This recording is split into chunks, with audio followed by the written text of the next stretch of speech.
Hola, de nuevo, es un gusto para nosotros el poder compartir y estar una semana más juntos. Gracias a Dios porque nos ha cuidado y agradecemos al Señor que nos permite de nuevo el poder estar estudiando juntos en esta clase. Cristo es el camino, y que si usted no ha conocido el mensaje que Dios tiene para su vida, que en esta hora, a través de estas clases, usted pueda llegar a conocer el mensaje que Dios tiene para usted y que pueda también aceptarlo, pueda también compartirlo con otras personas. Entonces, en esta ocasión nos tocará ver una clase llamada La situación más desesperante. La situación más desesperante para una persona en este mundo. ¿Cuál es la situación más desesperante que una persona en la cual una persona se puede encontrar? La pregunta es, ¿cuál es la situación más desesperante que usted personalmente ha tenido que afrontar? ¿Cuál es la situación más desesperante que ustedes han tenido que afrontar? Esto va a variar de persona a persona. Va, va a suceder que algunos van a decir esto es la situación, esta fue la situación más desesperante, y para otros dicen, bueno, eso no se me hace tan desesperante, pero personalmente usted lo percibió así, como una situación la más desesperante en su vida. Entonces quiero que lo piense, quiero que lo medite. ¿Por qué? Porque ahorita vamos a leer unos cuantos versículos de la palabra de Dios que nos dice cuál es verdaderamente la situación más desesperante. Para algunas personas, bueno, esto es la definición de aquí de desesperación, ¿no? La palabra desesperación se compone del prefijo de carencia des, más el verbo esperar, de latín esperare, más el sufijo sion, que alude a la acción y al efecto. O sea que la desesperación es un síntoma de un trastorno emocional donde el sujeto se siente falto de esperanza y no ve salida a sus problemas. Entonces la desesperación, etimológicamente, entonces, es la acción de perder la esperanza, es la acción de no tener capacidad de esperar. Entonces, a algunas personas lo más desesperante que les ha ocurrido es quedarse atrapados en un elevador. La situación más desesperante para muchos es quedarse atrapados en un elevador. No sé si usted se une a este grupo, pero la claustrofobia de muchos les da mucho miedo el pensar que se pueden quedar ahí. Entonces, ¿qué vía toman muchas personas que tienen claustrofobia y que les da pavor el siquiera imaginarse que se van a quedar en un elevador? Pues es tomar las escaleras, ¿verdad? No importa que se encuentre en el piso número 30, en el piso número 10, pero jamás tomarían un elevador a menos de que sea una emergencia. Pero ese es su mayor miedo. Y muchos que se han quedado atrapados cuentan que esa es la situación más desesperante a la cual ellos se han tenido que enfrentar. La segunda situación desesperante es ir a una fiesta de cumpleaños. ¿Cómo así? Bueno, pero no saber quién es el festejado. Lo invitó un tercero a un festejo y entonces llegó al cumpleaños y no supo quién era el festejado, no supo realmente quién era la fiesta, y eso se tornó o se puede tornar muy desesperante para, pues, para las personas. Y bueno, aquí hay algo interesante. Pablo, vamos a leer eh, en la carta de Romanos, ahí en nuestra Biblia. Romanos capítulo 1 es una carta que escribe el apóstol Pablo, y él quería, dice ahí en el versículo 15, lo voy a leer, dice: así que en cuanto a mí, pronto estoy a anunciaros el evangelio también a vosotros que estáis en Roma. Dice Pablo: yo también estoy listo para ir a donde están ustedes, a Roma. La pregunta es, ¿para qué quiere Pablo ir a Roma? Bueno, esta carta se escribe por allá del año 57 después de Cristo, y Pablo quiere visitar a los cristianos que se encuentran allá en Roma, y les envía esa carta, ¿no? Y les dice: ¿saben qué? Les estoy escribiendo esto, pero de todas maneras yo quiero ir a visitarles y quiero anunciarles de manera personal estas buenas noticias, este evangelio de Jesucristo. Y hay algo interesante, se dirige a Roma, que era la capital del mundo en ese entonces, una Roma que no le hacía falta nada, una Roma con una ciudad, bueno, era una ciudad más bien, con una buena filosofía, con un buen ejército, era una ciudad que era próspera, Y en el versículo 16 les dice prácticamente que está orgulloso de ir a predicarles este mensaje a los que vivían aquí, o sea, a los romanos. No le da vergüenza, dice la palabra de Dios. Dice porque no me avergüenzo del Evangelio. Pablo dice, es que a mí no me da vergüenza esto que les voy a predicar. Y bueno, a nosotros tampoco nos va a dar vergüenza en esta ocasión el poder exponerles este mensaje que este mismo Pablo quería anunciar, las buenas noticias de Jesucristo, de Jesús, el Hijo de Dios. Y la pregunta es, ¿para qué va a Roma? No hay ningún motivo válido para ir a Roma. Roma no era una ciudad que tenía carencias, no tenía el nivel de pobreza, era muy bajo. Ah, realmente era la capital del mundo conocido.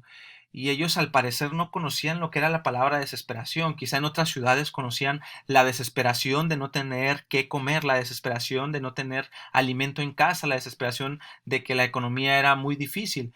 Pero en Roma no. Y entonces Pablo les dice, yo estoy listo para anunciarles este mensaje y este evangelio. ¿Por qué razón? Porque ellos no se daban cuenta que estaban en la situación más desesperante que un hombre puede afrontar. ¿Cuál era esta situación?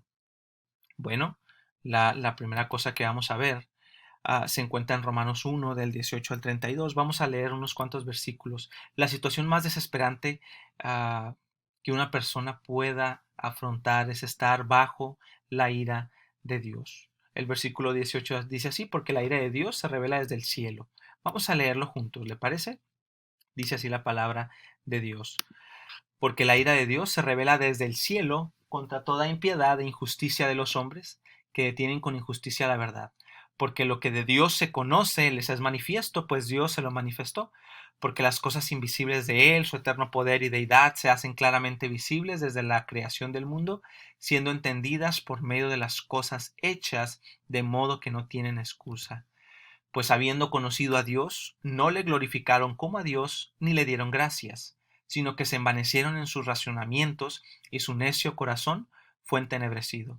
Profesando ser sabios, se hicieron necios, y cambiaron la gloria del Dios incorruptible en semejanza de imagen de hombre corruptible, de aves, de cuadrúpedos y de reptiles, por lo cual también Dios los entregó a la inmundicia en las concupiscencias de sus corazones, de modo que deshonraron entre sí sus propios. Entonces, la pregunta que hacemos, ¿verdad? ¿Puede existir un Dios airado? ¿Por qué? Porque la situación más desesperante es que usted se encuentre bajo la ira de Dios. Existen 600 insinuaciones en todo el Nuevo Testamento a la ira de Dios y al castigo por el pecado, por aquello que Dios condena y que le desagrada.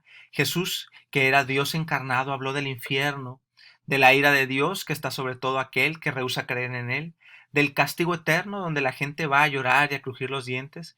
Jesús habló más que cualquier otra persona en la Biblia acerca de esto. Y al igual que los romanos de aquel tiempo, la situación más desesperante en la cual se puede encontrar una persona hoy no es padecer una enfermedad, ni mucho menos quedarse atrapada en el elevador, sino estar bajo la ira de Dios. No hay peor cosa que estar bajo la ira de Dios, aunque algunos se opongan a esto, ¿verdad? Decir es que Dios no, el Dios de la Biblia no es un Dios airado. La Biblia enseña que Dios es amor.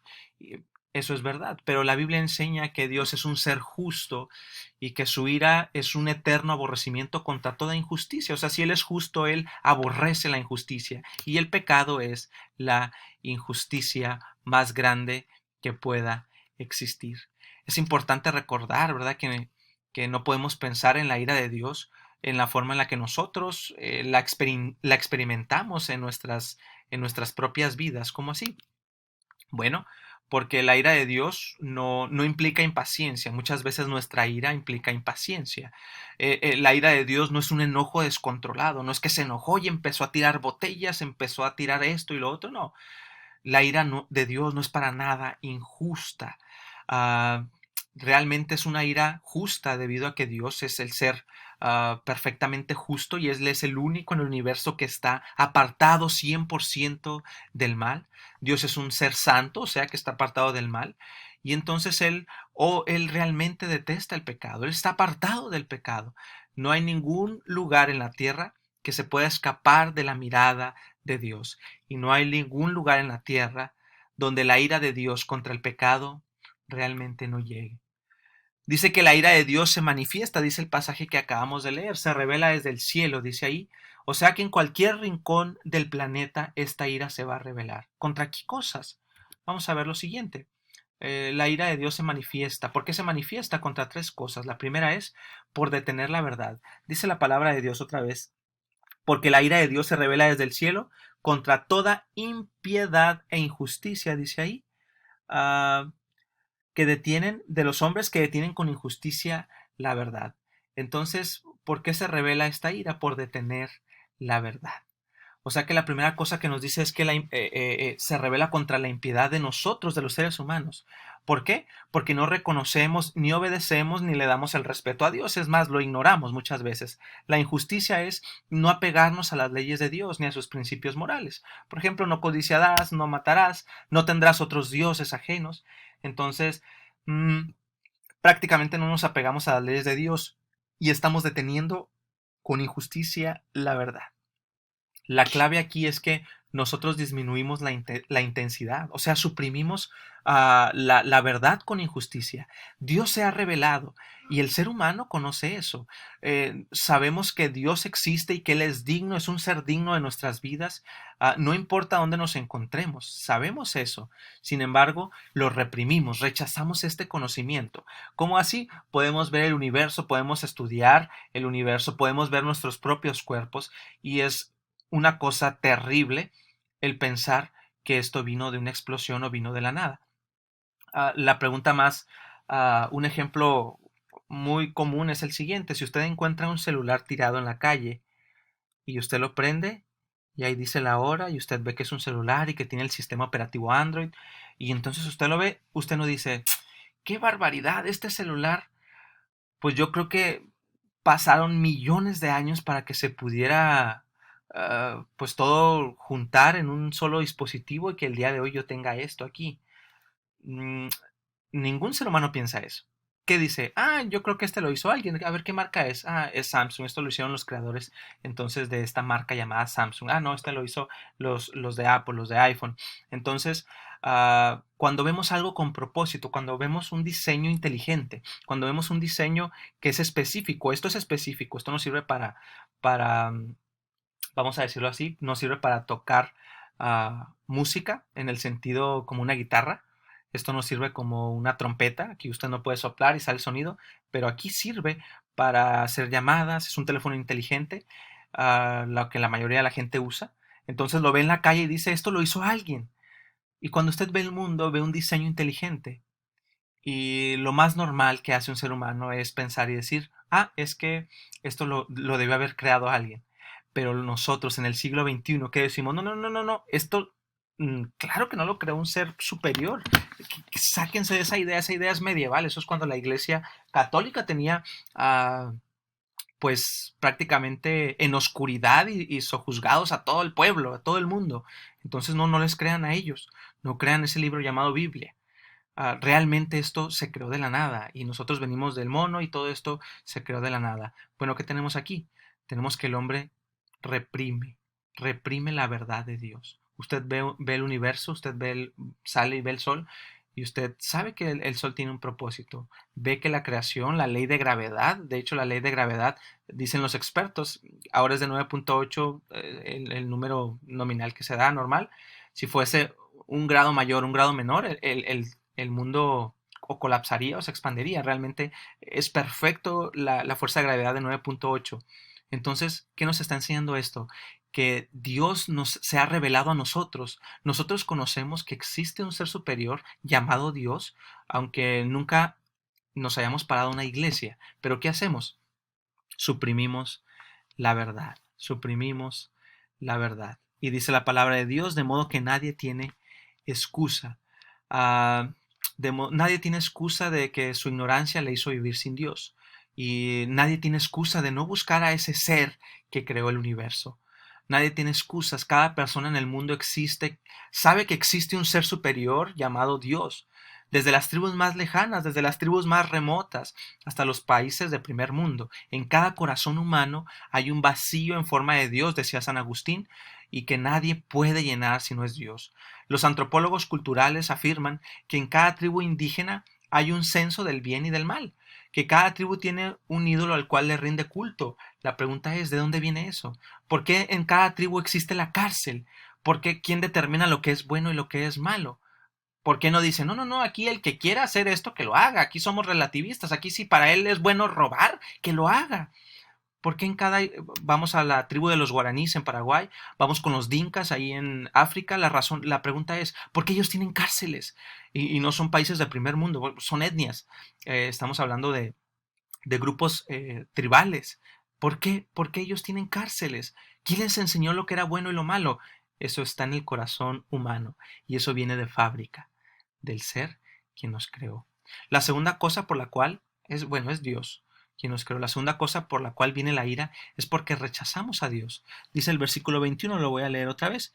Pues habiendo conocido a Dios, no le glorificaron como a Dios ni le dieron gracias, sino que se envanecieron en sus razonamientos y su necio corazón fue entenebrecido. La ira de Dios no está solo contra los que no honran ni reconocen a Dios, sino que está contra todos aquellos que lo rechazan. Se envanecieron en sus razonamientos. El mundo afirmó que la única salida para una sociedad pervertida y una sociedad pues en decadencia moral era la cultura.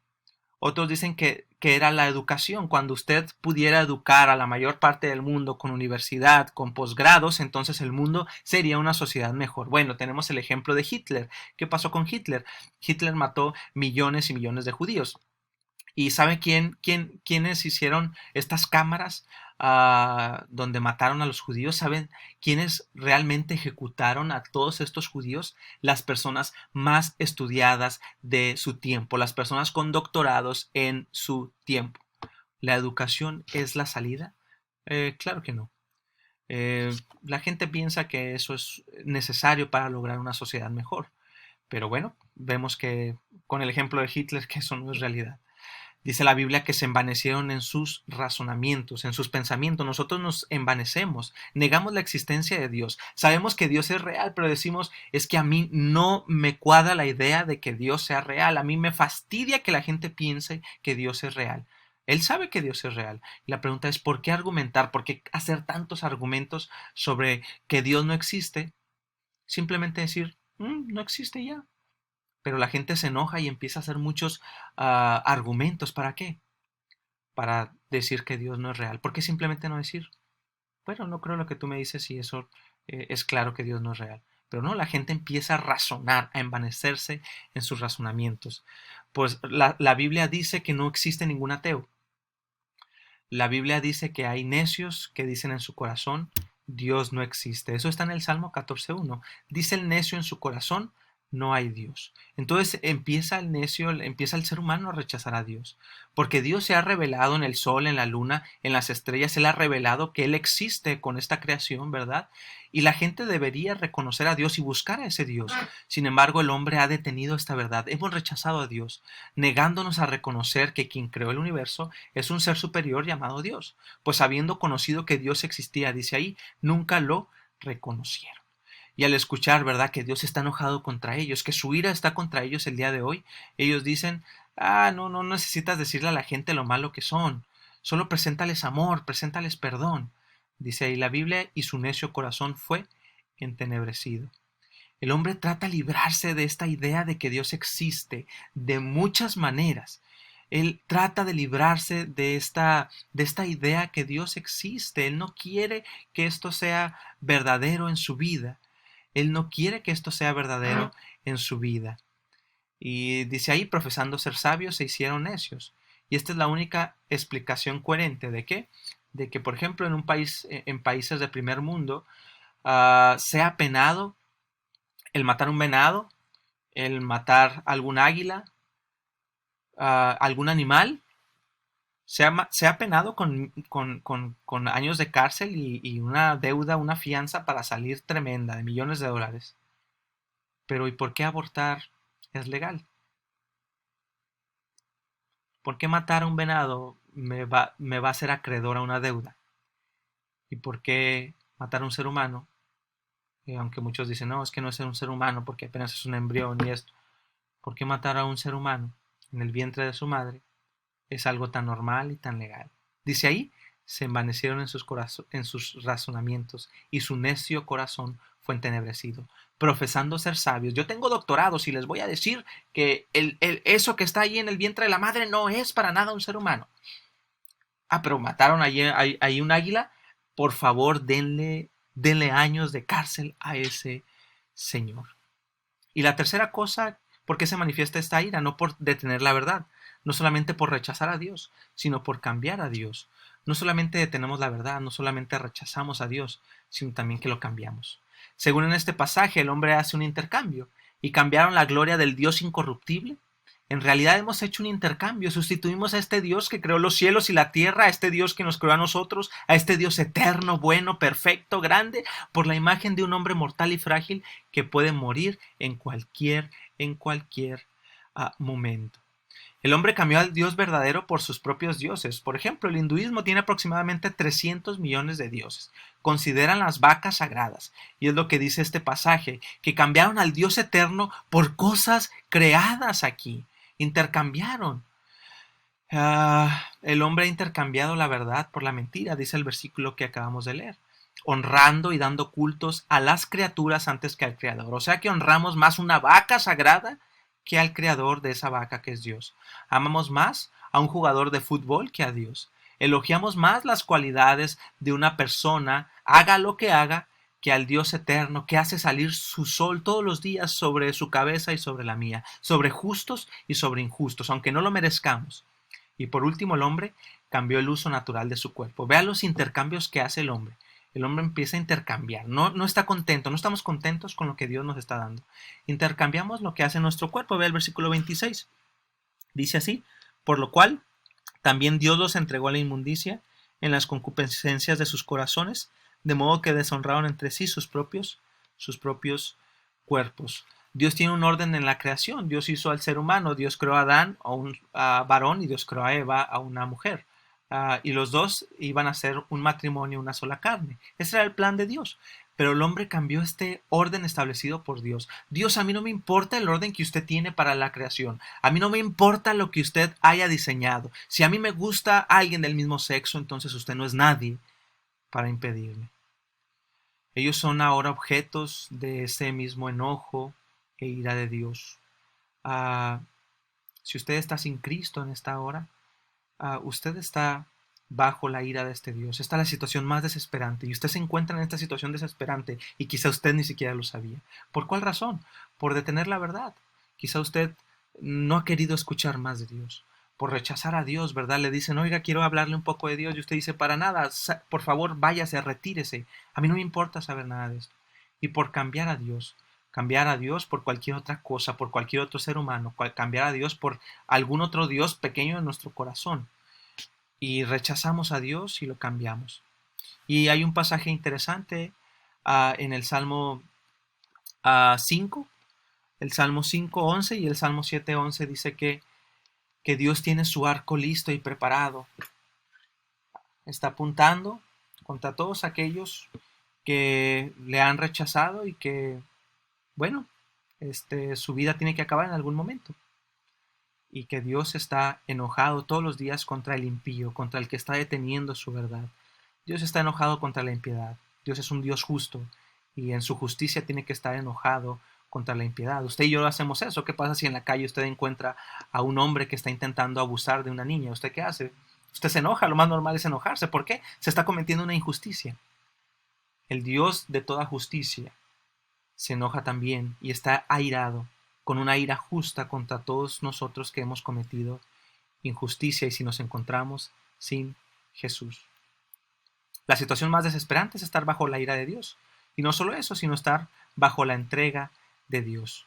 ¿Qué hizo Dios entonces? Dice el pasaje, ¿verdad? Ya que cambiaron la verdad de Dios por la mentira, honrando y dando cultos a las criaturas antes que al Creador. Lo que vimos ahorita, el cual es bendito por los siglos. Amén. Por esto Dios los entregó a pasiones vergonzosas, pues aún sus mujeres cambiaron el uso natural por el que es naturaleza. O sea, las mujeres empezaron a acostarse con mujeres. Esto es un uso contra naturaleza. ¿Por qué? Pues sabemos, ¿verdad?, que el hombre y la mujer son compatibles. Sexualmente una mujer y una mujer no serían compatibles ni un hombre y un hombre, hablando naturalmente. Así como un perrito es compatible con un perrito macho con una perrita hembra y no viceversa, de una manera natural. De igual modo, también los hombres, dejando el uso natural de la mujer, se encendieron en su lascivia. La palabra lascivia es un deseo sexual que tiene que ser satisfecho, unos con otros, cometiendo hechos vergonzosos, hombres con hombres, y recibiendo en sí mismo la retribución debida a su extravío. Y como ellos no aprobaron tener en cuenta a Dios, Dios los entregó una mente reprobada para hacer cosas que no convienen, estando atestados de toda injusticia, de fornicación, perversidad, avaricia, maldad, llenos de envidia, homicidios, contienda, engaños y malignidades. La pregunta es, ¿nuestra ciudad está así? ¿Está atestada de injusticia? ¿Nuestra ciudad está así? ¿Atestada de fornicación, de perversidad, de avaricia, de maldad? ¿Por qué pasa eso? Ve al versículo 28. Como ellos no aprobaron tener en cuenta a Dios. Dios, no me importa tenerlo en cuenta, por favor, lárguese de mi vida, usted ni existe, váyase, por favor. Dios dijo, bueno, adelante, sigan en sus pecados. Y por eso tenemos una sociedad así.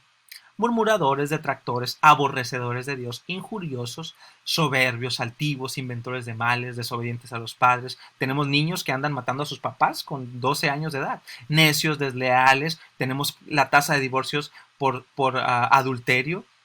Es demasiada alta, sin efecto natural, implacable, sin misericordia. Quien habiendo entendido el juicio de Dios, que los que practican tales cosas son dignos de muerte, no solo las hacen, sino también se complacen con los que las practican. Dios los entregó en 3 ocasiones, dice el pasaje que acabamos de leer. Dios los entregó en el versículo 24 a la inmundicia, o sea, a los deseos de su corazón. A ver, ustedes tienen deseos en sus corazones y ustedes no quieren que yo los salve, entonces adelante, háganlo. Los entregó a pasiones vergonzosas, o sea, deshonrando sus propios cuerpos. Dice Dios, es que yo creé el hombre y la mujer y mi plan es que el hombre y la mujer se puedan reproducir. Por eso puse espermatozoides en uno, puse óvulos en otro, y etcétera, etcétera. Por eso es que yo los creé así. Pero nosotros no queremos ese plan. Entonces Dios nos entregó a nuestras pasiones vergonzosas. Y la última nos entregó una mente reprobada para hacer cada cosa, cosas que no convienen. El hombre, al rechazar toda sumisión a Dios, al rechazar la idea de que Dios existe, al cambiar a Dios por todo lo demás, Dios entonces deja que sigamos en los deseos de nuestros corazones. ¿Y qué deseos tienen nuestros corazones? Bueno, llenos de toda maldad. El versículo 27 que leímos dice que los hombres se encendieron en sus lascivias. Es un deseo insaciable de satisfacer sus necesidades. Sí, hombres con hombres. Y como ellos encontraron que no valía la pena tener en cuenta a Dios, buscar a Dios, huir de la ira de Dios, Dios los entregó a los deseos de sus corazones. Por eso pusimos ahí un resbaladero, porque Dios simplemente está dejando que se resbalen en sus pecados, que sigan resbalándose derecho al infierno. Quieren pecar, entonces Dios los deja que pequen. Todas las luchas y maquinaciones que los hombres impíos utilizan para escapar del infierno, mientras rechazan a Cristo, no sirven de nada. Usted y yo maquinamos y decimos, no, eso no es cierto, no, son puras patrañas, no, yo voy a escapar del infierno, es más, el infierno no existe, no, yo voy a hacer esto. Todas esas maquinaciones, o usted lo ignora, no me hables de eso, porque ahorita tengo otros proyectos. Usted no puede escapar del destino y de la condenación a la cual usted va sin Cristo Jesús. Sí, usted se lo dispone, usted dice, no, es que eso no es cierto.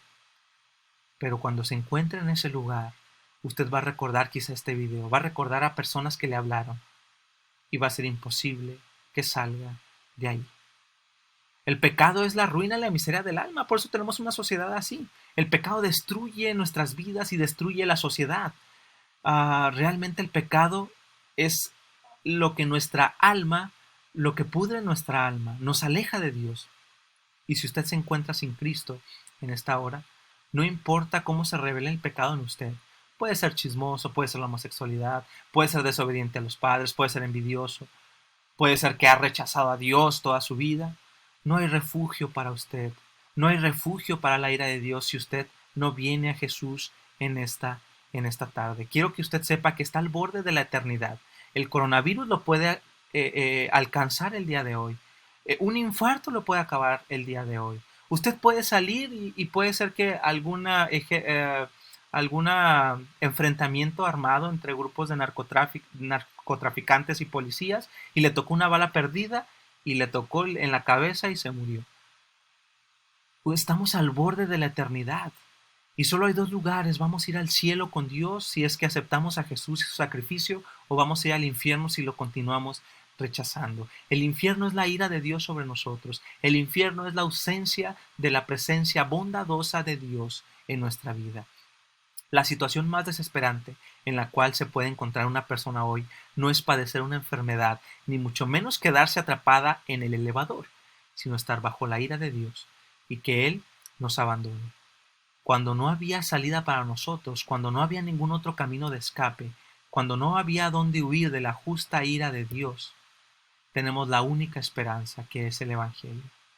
Entonces la situación más desesperante es estar bajo la ira de Dios, porque la ira de Dios se revela desde el cielo contra todos nosotros. La situación más desesperante es estar bajo la entrega de Dios. Dios nos entrega nuestros pecados y dice: adelante, vive en ese cochinero en el que quieres vivir. Pero Dios nos ha ofrecido una esperanza, y este es el Evangelio. Usted va a decir: bueno, estas son las buenas noticias que ese mentado Pablo quería hablar. ¿Esas son las buenas noticias de que Dios está enojado contra nosotros? No, las buenas noticias son, bueno, estas son parte de él, pero las buenas noticias son de que Jesús quiere salvarle de esta ira, de que Jesús quiere reconciliarlo con Dios, de que Jesús quiere perdonar los pecados que usted y yo tenemos. Y Jesús ya lo hizo. Jesús ya lo hizo. Nuestra única esperanza es este Evangelio, estas buenas noticias. Esta única esperanza se llama Jesucristo. Esta única esperanza se llama Jesucristo, el Hijo de Dios. Dice el versículo 16 que este Evangelio, estas buenas noticias, es la necesidad de todo hombre. No importa quién sea usted, no importa qué estatus socioeconómico tenga usted. Estas buenas noticias deben ser escuchadas por todos. Abandone la esperanza de que usted se va a salvar por sus méritos, porque usted le dio de comer a una persona en la calle, por sus buenas obras, por sus actos de caridad. Necesitamos arrepentirnos esta hora, volvernos de esa vida que llevamos rechazando a Dios y ahora volver a Jesucristo. No importa que sea un pecado descarado, o a lo mejor usted sea un religioso que asistía a la iglesia de vez en cuando. La ira de Dios sigue sobre usted si usted está sin Cristo. Vea lo que dice ahí el pasaje: porque no me avergüenzo del Evangelio, porque es poder de Dios para salvación a todo aquel que cree. El Evangelio, estas buenas noticias, es poder de Dios para salvarlo a usted, si usted puede creer, al judío primeramente y también al griego. Porque en el Evangelio la justicia de Dios se revela por fe y para fe, como está escrito: mas el justo por la fe vivirá. ¿Qué es el Evangelio? El Evangelio en cuatro imágenes entonces. La primera imagen: Dios mismo se dio cuenta de nuestra situación triste y desesperante, que lo que hizo fue mandar a su Hijo Jesucristo a esta tierra a nacer. Y es por eso que tenemos Navidad y se celebra Navidad, pero nadie se acuerda del suceso, realmente la importancia de este evento llamado Navidad, que es que Dios se hizo hombre. Sí, se hizo un bebé como nosotros, vivió durante 33 años en esta tierra, vivió la vida que nosotros no podíamos vivir, una vida sin pecado, una vida sin mancha, una vida obedeciendo los mandamientos de Dios, una vida donde Jesús nunca mintió, una vida donde Jesús nunca tuvo un pensamiento equivocado, una vida donde nunca se equivocó. Y a los 33 años entonces Jesús murió en una cruz. ¿Por qué si él era inocente? Precisamente por eso. Porque alguien inocente tendría que pagar por el pecado del culpable. Era la única salida. Murió en una cruz, murió crucificado, estuvo ahí durante horas, fue crucificado por nosotros en nuestro lugar. Después fue a la tumba, estuvo 3 días y resucitó al tercer día. Y el día de hoy Jesús está en el cielo. ¿Y sabe qué está diciendo? Le está diciendo el día de hoy: arrepiéntete. Yo ya hice lo posible para que seas salvo de esa ira. Yo ya hice lo posible para que tú seas libre. Cree en mí. Vea esa cruz. Usted y yo tendríamos que estar ahí. Usted y yo tendríamos que pagar por nuestro pecado. Y el Hijo de Dios ya lo pagó para saldar nuestra cuenta, para reconciliarnos con Dios. Venga a Cristo esta mañana. El Evangelio es que Dios se hizo carne, vivió entre nosotros, cumplió la ley de Dios, fue juzgado por Poncio Pilato, fue clavado en una cruz, fue hecho maldición por nosotros, porque dice la Biblia que es maldito todo aquel que es colgado en un madero. Usted tendría que ser maldito, pero Jesús se puso en su lugar y en el mío. Abandone toda esperanza de salvarse por otro medio. Abandone toda esperanza de salvarse por otra, pues sí, por otro medio, por otra situación. porque quizá el día de mañana no despierte y despierte en el infierno. Hoy el Señor le ofrece el perdón de sus pecados. Dios le ofrece ropas blancas. Dios le ofrece una justicia que no es nuestra. Dios le ofrece una vida eterna, una vida reconciliada con Dios. ¿Le gustaría ser libre de esta ira? Dios le ha pedido dos cosas: arrepentimiento. Siempre hemos citado este versículo en las clases anteriores y lo vamos a repetir otra vez. Dios, habiendo pasado por alto los tiempos de esta ignorancia, manda a todos los hombres en todo lugar que se arrepientan.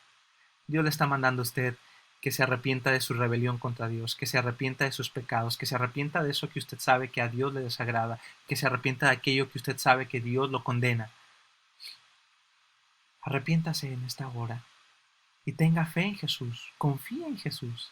¿Le gustaría ser libre de esta ira? Dios ya hizo lo posible para que usted fuese salvo de esta ira, para que fuésemos salvos, y nos lo está ofreciendo de una manera gratuita para nosotros. ¿Lo quiere? ¿Quiere este sacrificio? ¿Quiere este perdón de sus pecados? ¿Quiere la vida eterna? ¿Quiere reconciliarse conmigo? Crea en Jesucristo. Vea lo que dice Juan 3:36. El que cree en el Hijo tiene vida eterna, pero el que rehúsa creer en el Hijo no verá la vida, sino que la ira de Dios está o permanece sobre él. La ira de Dios está sobre usted, si usted está sin Cristo el día de hoy, y va a permanecer en el infierno. Me gustaría decirle que el infierno no existe, pero le estaría mintiendo. La Biblia dice que el infierno existe. Usted tiene que creer en Jesús. Crea el día de hoy, arrepiéntase y cree en el Hijo. Dice, esta es la promesa que le está dando. El que cree en el Hijo, el que cree en Jesucristo, el que cree en que Jesús murió por usted, aquel que cree que Jesús es su Señor, aquel que cree que Jesús es su Salvador, dice, tiene el día de hoy la vida eterna. Dios le está ofreciendo la vida eterna el día de hoy. Pero el que rehúsa creer en el Hijo de Dios, el que dice qué cosa tan más terrible, qué mentiras tan más horrorosas cuentan en esos videos tan de verdad absurdos. Si usted continúa rechazando a Jesús, dice que la ira de Dios está sobre usted y no va a haber más oportunidad, en el sentido de que Dios ya no promete el darle una segunda oportunidad. Dios le está ofreciendo el perdón y usted está rechazando el perdón. Arrepiéntase el día de hoy y venga a Cristo Jesús. Arrepiéntase el día de hoy y venga a Cristo Jesús. El que cree en el Hijo tiene la vida, pero el que rehúsa creer en Jesús como su Señor y Salvador no va a ver la vida eterna, ni aquí ni en el cielo, sino que la ira de Dios va a permanecer eternamente sobre él. ¿Y cuál es el pecado? ¿Ser violador? Yo no soy violador, yo no soy un narcotraficante. El pecado es rechazar al Hijo de Dios. Ese es el mayor pecado que usted y yo podamos cometer. No lo haga. Venga a Cristo el día de hoy. Entréguele su vida y crea en Él como su Señor y Salvador. ¿Le gustaría hacerlo? Vamos a orar y a pedirle a Dios. Y si usted quiere hacerlo, escucha la voz del Señor en su corazón, hágalo ahí. Dios, gracias porque nos tienes con bien, gracias por tu palabra. Por favor, Padre, permítenos escucharla, permítenos prestar atención a ella. Y Señor, entendemos que nuestro pecado merece un castigo, que es la condenación y que es el infierno. Pero gracias porque tú has mandado a tu Hijo Jesús a morir por mí. Yo me arrepiento de mis pecados, ya no quiero ser igual. Por favor, entra en mi vida, entra en mi corazón. Yo creo en ti como mi Señor y creo en mi Salvador. Creo que en esa cruz y que esa sangre que derramaste fue en mi favor. Límpiame de todos mis pecados, por favor. Reconcíliame con el Padre. En el nombre de Jesús. Amén. Si usted lo hizo, nos gustaría conocerle y nos gustaría en realidad contactarle. Nos gustaría orar por usted. Ya sea que usted se haya alejado del Señor y está regresando, ya sea que sea la primera vez que usted acepta a Cristo en su corazón, que usted cree en Jesús como su Señor y Salvador. Deje por favor un comentario aquí abajo en el video y nos gustaría poder pues contactarle. Que el Señor le bendiga. Muchas gracias.